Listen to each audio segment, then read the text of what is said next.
Good afternoon. I'm so happy to see so many young people here today. Do you know that spiritual songs carried code languages during the time of slavery? A lot of times they were out in the fields working, humming, or singing. And we call the singing without music a cappella. They were not allowed to play drums because their masters thought that drums were carrying some deep secrets. So they would use spiritual songs to convey their meanings and convey certain things that they had planned to do. One of the songs that they did was Wade in the Water. Now, slaves needed to get to the water. Why?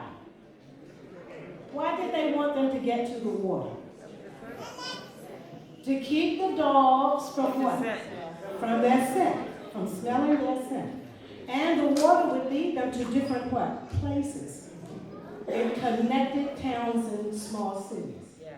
In the song, Wade in the Water, there were three colors mentioned. Red, white, and black. When they saw these colors, do you know what they meant? Whenever they saw a red blanket, or someone wearing red, or somebody wearing black, or a black and red blanket hanging out, they knew that that was a safe house, a safe place that they could go to. Now we are going to talk about Come By Here, My Lord. Now that song was brought here by the slaves, Kumbaya. A lot of times you hear it in the campsites. They sing Kumbaya, my Lord, Kumbaya. They use that. And during the Civil Rights Movement, it was a big song, and it was sang during the marching of civil rights.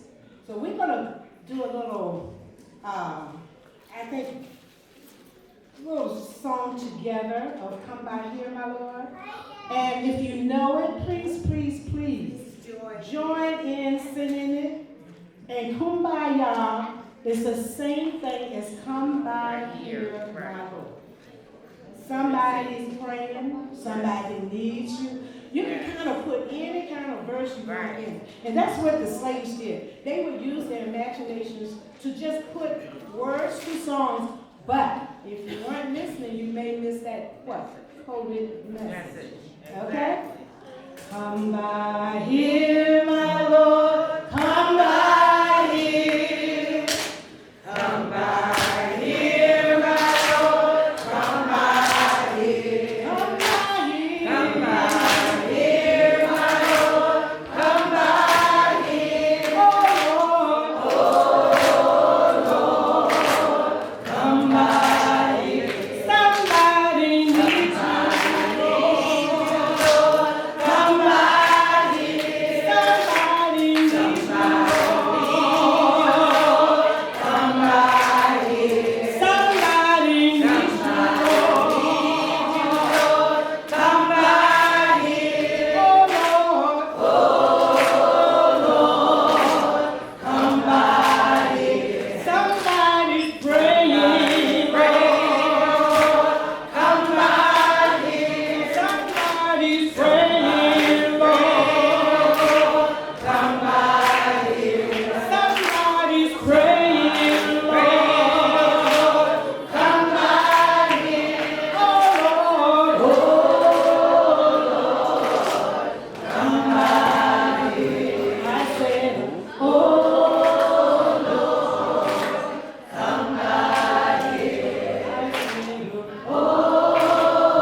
When we look back in the 1930s, Thomas Dorsey changed black gospel music.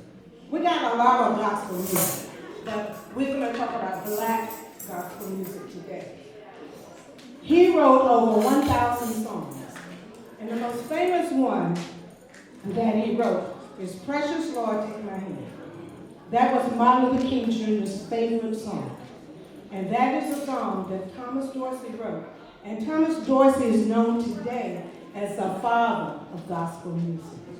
Mrs. Blake is going to pass out some pen rings, and I'm going to set up a song that was so controversial during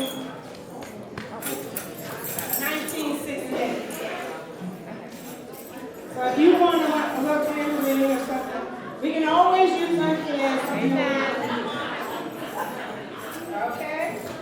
Very controversial because they felt it was too jazzy. This is by Edwin Hawkins.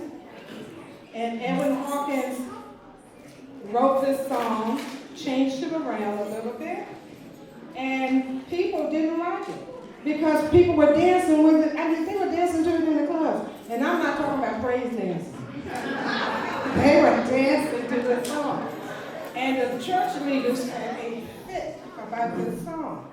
And this song today, if somebody plays it right now, most people are just, they just love this song.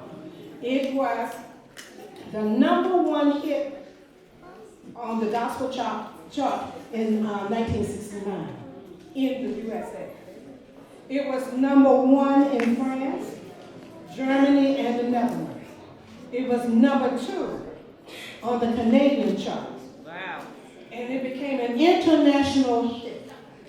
Today, it is a gospel standard. It is not considered a pop song. It is considered a gospel song. So we're going to fast forward this. And I want you to listen to this song, and you can sing along right with it.